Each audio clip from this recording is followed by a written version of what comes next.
اعوذ باللہ من الشیطان الرجیم بسم اللہ الرحمن الرحیم۔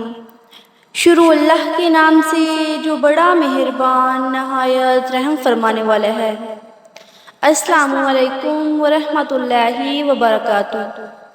پیارے دوستو، آج کی اس ویڈیو میں ہم بتائیں گے کہ آپ صلی اللہ علیہ وآلہ وسلم کس طرح کم پانی کو زیادہ اور رکے ہوئے پانی کو جاری کر دیا کرتے تھے۔ یہ حضور صلی اللہ علیہ وآلہ وسلم کی دعا و برکت سے ہوتا تھا۔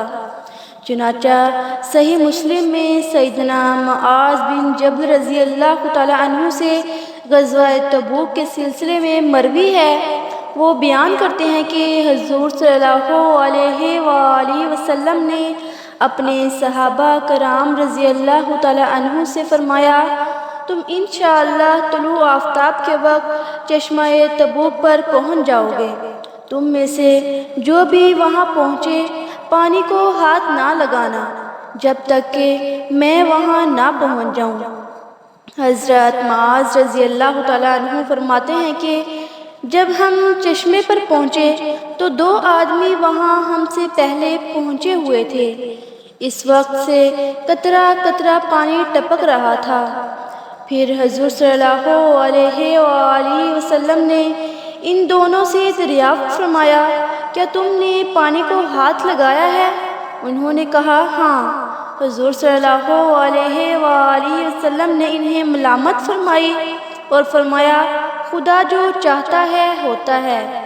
صحابہ نے اپنے ہاتھوں سے چشمے کو کھودا تاکہ کچھ پانی اکٹھا ہو جائے۔ پھر اس پانی سے ایسی چیز نکلی جیسے تیز آندھی آتی ہو۔ اس کے بعد حضور صلی اللہ علیہ وآلہ وسلم نے اپنا چہرہ انور اور دونوں دستہائے مبارک دھوئے اور غسالہ شریف کا پانی اس چشمے میں ڈال دیا، جس سے چشمے میں پانی بہت ہو گیا اور لوگوں نے پیا۔ اس کے بعد حضور صلی اللہ علیہ وآلہ وسلم نے فرمایا، اے معاذ، اگر تمہاری زندگی دراز ہوئی تو تم اس جگہ میں عمارتیں اور باغوں کو دیکھو گے۔ چنانچہ ایسی ہی واقعہ ہوا۔ یہ خبر دینا بھی حضور صلی اللہ علیہ وآلہ وسلم کے معجزات اور غیبی خبریں دینے میں سے ہے۔ اسی قسم کے معجزات تو ان گنت اور بے شمار ہیں۔ حضور صلی اللہ علیہ وآلہ وسلم 400 صحابہ کے ساتھ حدیبیہ کے کنویں پر تشریف لائے۔ اس کنویں سے 50 بکریوں کو بھی پانی نہیں پلایا جا سکتا تھا۔ صحابہ نے اس کنویں کا تمام پانی کھینچ لیا تھا، اس میں ایک قطرہ بھی نہ رہا تھا۔ اس وقت حضور صلی اللہ علیہ وآلہ وسلم اس کنویں کی ایک جانب تشریف فرما ہوئے، ڈول سے پانی نکالا گیا، اس سے وضو فرمایا اور اپنے دہن مبارک کا پانی اس میں ڈالا اور دعا فرمائی۔ اس میں پانی جوش مارنے لگا اور سطح آب بلند ہو گئی۔ پھر تمام صحابہ سیراب ہوئے اور اپنے اونٹوں کو بھی پانی پلایا۔ ایک روایت میں ہے کہ آپ نے اپنے ترکش سے تیر نکالا اور کنویں میں تیر مارا تو پانی جوش مارنے لگا، یہاں تک کہ سب سیراب ہو گئے۔ دوستو، جس طرح کم پانی کے زیادہ کرنے میں احادیث مروی ہیں، اسی طرح کم کھانے کو زیادہ فرمانے میں بھی مروی ہیں۔ یہ دونوں معجزے نبی کریم صلی اللہ علیہ وآلہ وسلم کی تربیت اور مالک نعمت ہونے کے اثرات کو ظاہر کرتے ہیں۔ جس طرح کی روحانیت کے اعتبار سے آپ عالم جسمانیت میں قلب و ارواح کی تربیت فرماتے اور انہیں کامل بناتے ہیں، نیز آپ ہی پرورش فرمانے والے اور جسموں کو کھانا پینا وغیرہ عطا فرمانے والے ہیں۔ دوستو، اس خصوصیت میں حضرت جابر رضی اللہ تعالی عنہ کی حدیث مشہور ہے، جیسے غزوہ خندق کے زمن میں بخاری و مسلم نے روایت کیا ہے۔ حضرت جابر رضی اللہ تعالی عنہ بیان کرتے ہیں کہ میں اپنی بیوی کے پاس آیا، ان سے پوچھا، کیا تمہارے پاس کچھ کھانا ہے؟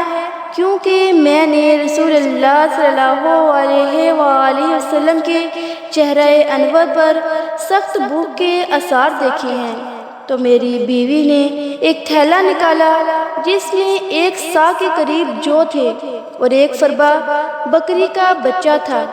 میں نے اسے ذبح کیا۔